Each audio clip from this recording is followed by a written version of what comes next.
जय Hind. Religion in India के बारे में हम बात कर रहे थे और इससे पिछले सेशंस में हमने बात की थी हिंदुइज्म के बारे में, इस्लाम के बारे में और क्रिश्चियनिटी के बारे में। उसी बातचीत को आज के सेशन में भी आगे बढ़ाते हुए आज हम पढ़ेंगे सिखिज्म के बारे में। सिखिज्म की पूरी कहानी क्या रही है उस सब के बारे में आज हम पढ़ेंगे, बातचीत करेंगे। देखो, शुरू करते हैं। सबसे पहले तो बेसिक सवाल, सिखिज्म एज अ रिलीजन की शुरुआत किस तरीके से हुई? सिखिज्म की हिस्ट्री क्या कहती है? और अगर बहुत सिंपल तौर पे कहें तो सिखिज्म एज अ रिलीजन की शुरुआत गुरु नानक देव की टीचिंग्स के साथ में हुई। गुरु नानक देव की लाइफ और टीचिंग्स के साथ में शुरुआत हुई सिखिज्म की एज अ रिलीजन। और गुरु नानक देव अपने आप में बेहद यूनिक इंसान थे। Guru Nanak Dev was a non conformist. Basically उस दौर में जीवन जीने का जो भी तौर तरीका चला आ रहा था उसके साथ में पूरे तरीके से गुरु नानक देव अग्री नहीं करते थे। जीवन को कैसे जीना चाहिए उसके लिए गुरु नानक देव का अपना अलग विजन था। इनफैक्ट गुरु नानक देव ने एक सर्टेन लेवल तक हिंदुइज्म को भी अपोज किया और फिर गुरु नानक देव ने अपनी टीचिंग्स को प्रीच करने की शुरुआत की और फॉलोवर्स की एक ऐसी कम्युनिटी लाइफ बिल्ड करने की शुरुआत करी जो कि ग्रुप में वर्शिप करते थे और एक साथ खाना खाते थे। और ये जो प्रिंसिपल है ये आज भी सिखिज्म में देखने को मिलता है। आप गुरुद्वारे जाओ, वहां पे आज भी लोग ग्रुप में वर्शिप करते हैं, एक साथ वर्शिप करते हैं और एक साथ खाना खाते हैं। Sikhism is also known as Sikhi. Sikhism को सिक्खी भी बुलाया जाता है और सिक्खी का मतलब होता है डिसाइपल। सिक्खी का मतलब होता है सीकर। एक ऐसा इंसान जो कि सीखना चाहता है उसको बुलाया जाता है सिक्खी। तो Sikhism is also known as Sikhi. In fact Guru Nanak देव ने जो एग्जिस्टिंग सोशल ऑर्डर था उसको कंडेम किया, जो एग्जिस्टिंग तौर तरीका था उसको कंडेम किया, लेकिन सिर्फ कंडेम नहीं किया, उस एग्जिस्टिंग सोशल ऑर्डर की जगह पे एक ऑल्टरनेटिव सोशल ऑर्डर भी प्रोवाइड किया गुरु नानक देव ने और बताया कि हमें किस तरीके से जीवन को जीना चाहिए। गुरु नानक देव ने यह भी बताया कि ये जो हमारा ह्यूमन एग्जिस्टेंस है इसका सुप्रीम पर्पस, इसका अल्टीमेट गोल है साल्वेशन को अचीव करना। समझने के लिए अगर कहें तो गुरु नानक देव ने बताया कि ये जो ह्यूमन एग्जिस्टेंस है इसका अल्टीमेट गोल है मोक्ष की प्राप्ति। और गुरु नानक देव ने कहा कि साल्वेशन इज फॉर ऑल। ये जो साल्वेशन है ये सभी के लिए है। कोई फर्क नहीं पड़ता कि आप किस कास्ट से हो, आप किस क्रीड से हो, आपका जेंडर क्या है, आप कहाँ पे पैदा हुए हो। Salvation is for all. और गुरु नानक देव ने ये भी बताया कि ये जो साल्वेशन है इसको कैसे अचीव करना है। सबसे पहले तो उन्होंने ये कहा कि ये जो हम आइडल वर्शिप करते हैं, मूर्ति पूजा करते हैं, इससे साल्वेशन नहीं मिलेगा। बताया कि बुक्स के थ्रू भी साल्वेशन नहीं मिलेगा। गुरु नानक देव ने यह भी बताया कि ये जो हमारे वर्ल्डली पोजेशंस हैं, जैसे हमारा घर है, हमारी दौलत है, उसको रिनंसिएट करके, उसको छोड़ के भी आपको साल्वेशन नहीं मिलेगा। तो फिर साल्वेशन कैसे मिलेगा? साल्वेशन मिलेगा तीन चीजों के थ्रू। आपको तीन चीजें करनी पड़ेंगी तब आपको साल्वेशन मिलेगा। और वो तीन चीजें क्या हैं? एक तो राइट बिलीफ रखना पड़ेगा, सही बिलीफ रखना पड़ेगा। दूसरा राइट वर्शिप करनी पड़ेगी, सही तरीके से पूजा पाठ करना पड़ेगा। और तीसरा राइट कंडक्ट रखना पड़ेगा, सही आचरण रखना पड़ेगा। जब ये तीन चीजें होंगी, राइट बिलीफ, राइट वर्शिप और राइट कंडक्ट, तो आप साल्वेशन को प्राप्त कर सकते हो। और ये अपने आप में बड़ी इंपॉर्टेंट चीज थी। गुरु नानक देव क्या कह रहे हैं कि एक तो साल्वेशन इज फॉर ऑल, दूसरा ये जो साल्वेशन है ये आइडल वर्शिप के थ्रू नहीं मिलेगा, ये किताबों के थ्रू नहीं मिलेगा। ये जो साल्वेशन है ये दुनिया को छोड़ के या जो भी आपके वर्ल्डली पोजेशंस हैं उनको छोड़ के भी नहीं मिलेगा, रिनंसिएट करके भी नहीं मिलेगा। साल्वेशन आपको कैसे मिलेगा? आपको तीन चीजें करनी पड़ेंगी। एक तो राइट बिलीफ रखना पड़ेगा, दूसरा राइट फॉर्म में वर्शिप करनी पड़ेगी और तीसरा राइट कंडक्ट रखना पड़ेगा। जब ये तीनों चीजें होंगी तब आपको साल्वेशन मिलेगा। इनफैक्ट गुरु नानक देव ने एक नई फॉर्म ऑफ वर्शिप को डेवलप किया। और ये जो नई फॉर्म ऑफ वर्शिप थी, इसमें बहुत सारी चीजें देखने को मिली, जैसे कम्युनिटी किचन्स की बात की गई, लंगर की बातचीत की गई। और ये भी तो एक तरीके का वर्शिप है, सेवा है, कि जो भूखे हैं, जो खाना अफोर्ड नहीं कर सकते हैं, आप उनकी सेवा कर रहे हो, और ये जो आपकी सेवा है ये फॉर्म ऑफ वर्शिप है। तो ऐसी बहुत सारे फॉर्म ऑफ वर्शिप जो हैं उनको इंक्लूड किया गया सिखिज्म के अंडर। गुरु नानक देव ने अपने फॉलोअर्स को, अपने प्रैक्टिशनर्स को बताया कि आपको दुनिया को रिनंसिएट करने की जरूरत नहीं है, छोड़ने की जरूरत नहीं है।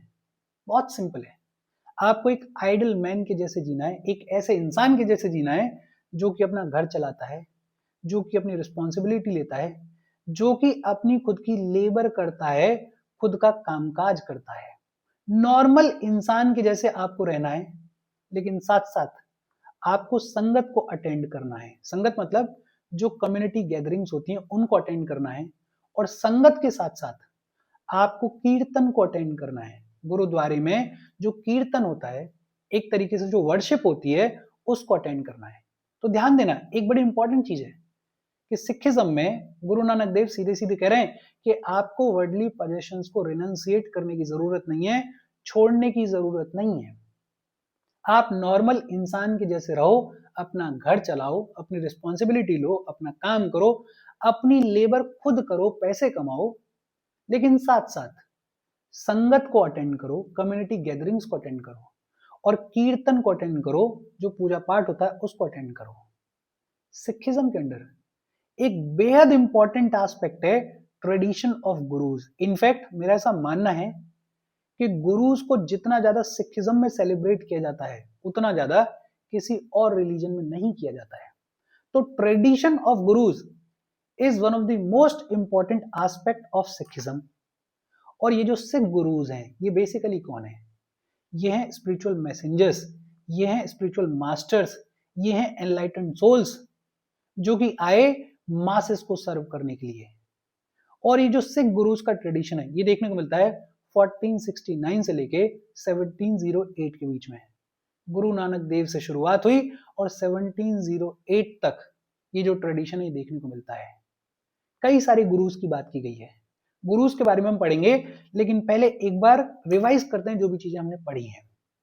एक तो सिखिज्म एज अ रिलीजन की शुरुआत कहां से होती है? गुरु नानक देव की टीचिंग्स के साथ में होती है। गुरु नानक देव ने बताया कि जीवन को किस तरीके से जीना चाहिए। सिखिज्म को सिक्खी भी बुलाया जाता है। क्या बुलाया जाता है? सिक्खी भी बुलाया जाता है। और सिक्खी का लिटिल मीनिंग क्या होता है? डिसाइपल या फिर सीकर। गुरु नानक देव ने ये कहा कि ultimate purpose of life is solvation.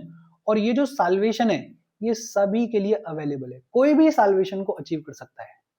लेकिन ये जो साल्वेशन है ये आइडल वर्शिप के थ्रू नहीं आएगा, ये बुक्स के थ्रू नहीं आएगा।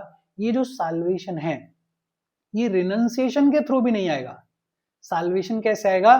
3 चीजों पे ध्यान देना पड़ेगा। एक तो राइट बिलीफ रखना पड़ेगा, दूसरा राइट फॉर्म में वर्शिप करनी पड़ेगी, और तीसरा राइट कंडक्ट रखना पड़ेगा। इनफैक्ट गुरु नानक देव ने अपने प्रैक्टिशनर्स को कहा कि आपको दुनिया को रिनंसिएट करने की जरूरत नहीं है। एक नॉर्मल आइडियल मैन के जैसे जियो, अपना घर चलाओ, अपनी रिस्पॉन्सिबिलिटी लो, अपनी लेबर खुद करो। नॉर्मल इंसान के जैसे जियो, लेकिन साथ साथ संगत को अटेंड करो, कम्युनिटी गैदरिंग्स को अटेंड करो, और कीर्तन को अटेंड करो, जो कि गुरुद्वारे में होता है, कीर्तन को अटेंड करो। सिखिज्म के अंदर एक बेहद इंपॉर्टेंट एस्पेक्ट है ट्रेडिशन ऑफ गुरुज। और ये जो गुरुज हैं ये कौन होते हैं?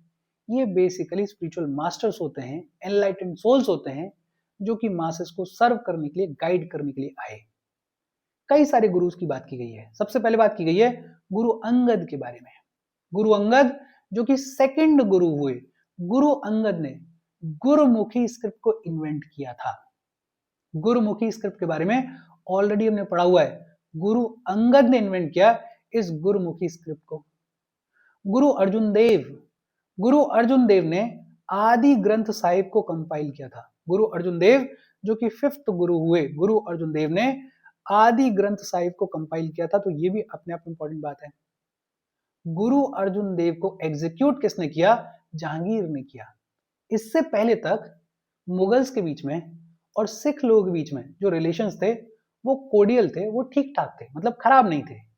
लेकिन गुरु अर्जुन देव को जब जहांगीर ने एग्जीक्यूट करवा दिया तो इसके बाद मुगल्स और सिख लोगों के बीच में जो रिलेशंस हैं वो बेहद खराब हो जाएंगे।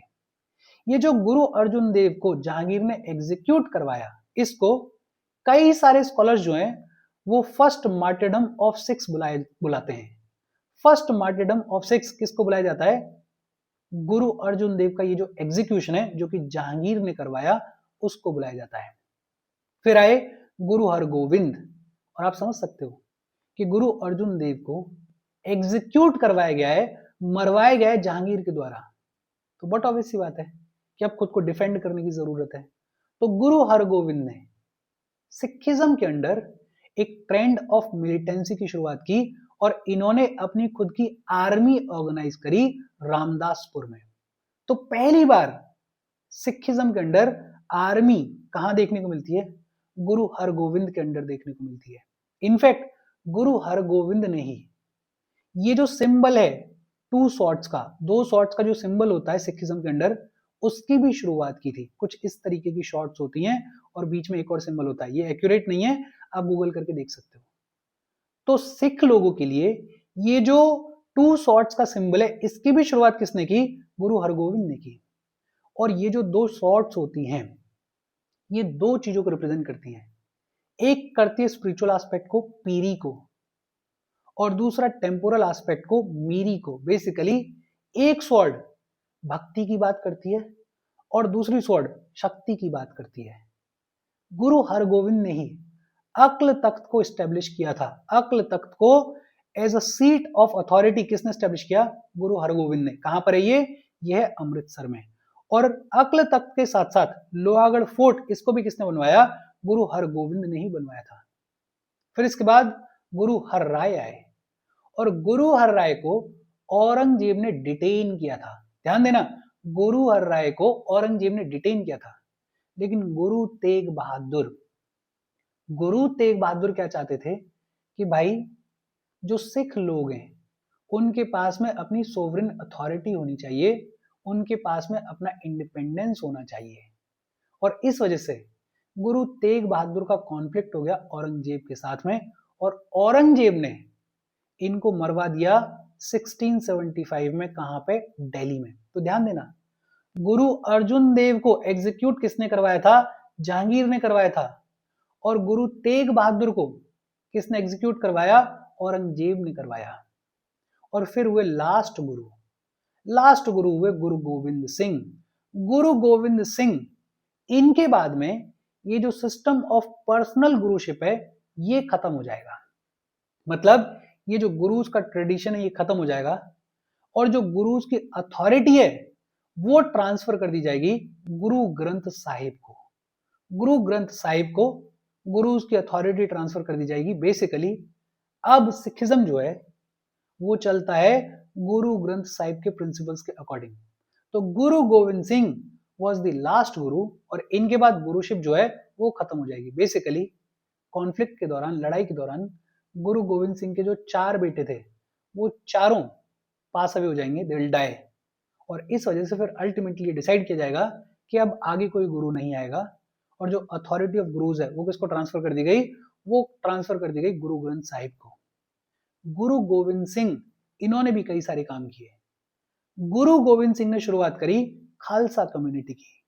1699 में गुरु गोविंद सिंह ने खालसा की शुरुआत करी। बेसिकली गुरु गोविंद सिंह के 5 बड़े प्यारे शिष्य हुआ करते थे, डिसाइपल्स हुआ करते थे, जिनको पंज प्यारे बुलाया जाता है। क्या बुलाया जाता है? पंज प्यारे बुलाया जाता है।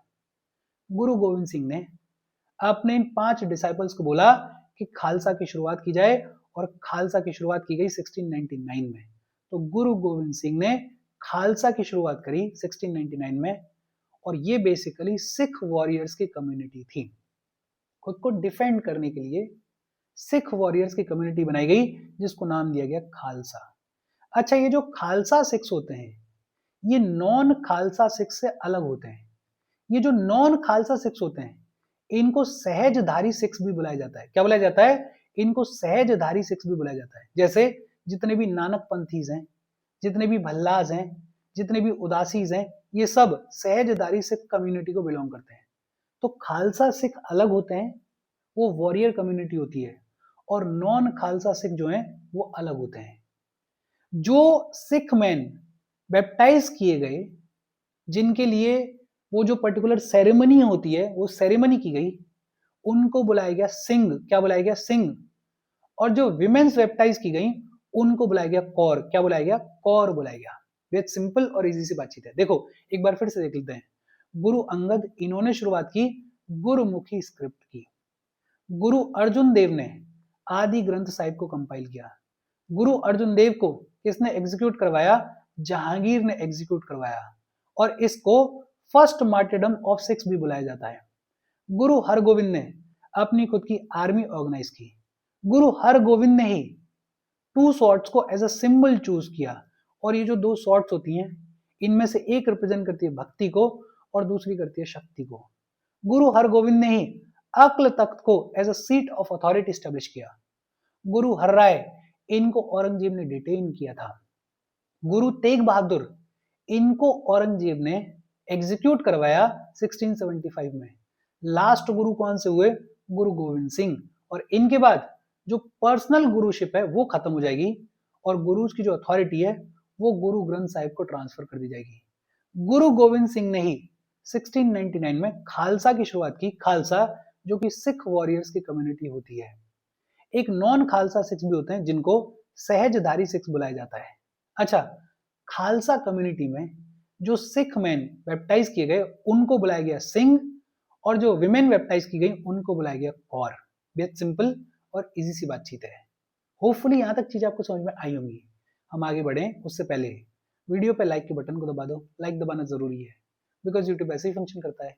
जब आप वीडियो पे लाइक के बटन को दबाते हो तो यूट्यूब वीडियो को कंसिडर करता है और थोड़ा सा पुश कर देता है। तो लाइक का बटन दबा दो, शेयर कर दो अपने सोशल मीडिया हैंडल्स पे, व्हाट्सएप वगैरह पे अपने फ्रेंड्स को। जो भी लोग इसमें इंटरेस्टेड हैं, इससे रिलेटेड पढ़ाई कर रहे हैं, उनको शेयर कर दो। अगर चैनल को सब्सक्राइब नहीं किया है तो फॉर श्योर चैनल को सब्सक्राइब कर लो। और अगर आप केपेबल हो, हेल्प करना चाहते हो, तो आप हमें हेल्प कर सकते हो by clicking on the join button, या फिर आप कंट्रीब्यूट भी कर सकते हो क्यूआर कोड को स्कैन करके। अच्छा, खालसा कम्युनिटी सिख वॉरियर्स की जो कम्युनिटी है उसको फॉर्म कर लिया गया है। ये जो खालसा सिख होते हैं इनके लिए कुछ कंडीशंस हैं। जो मैन होते हैं वो 5 केस को वियर करते हैं। कौन कौन से 5 केस हैं? कच्छा पहनते हैं, केश रखते हैं, कंगा रखते हैं, कृपाण रखते हैं और कड़ा पहनते हैं। ये जो 5 केस हैं ये रखने ही रखने होते हैं खालसा सिख लोगों को।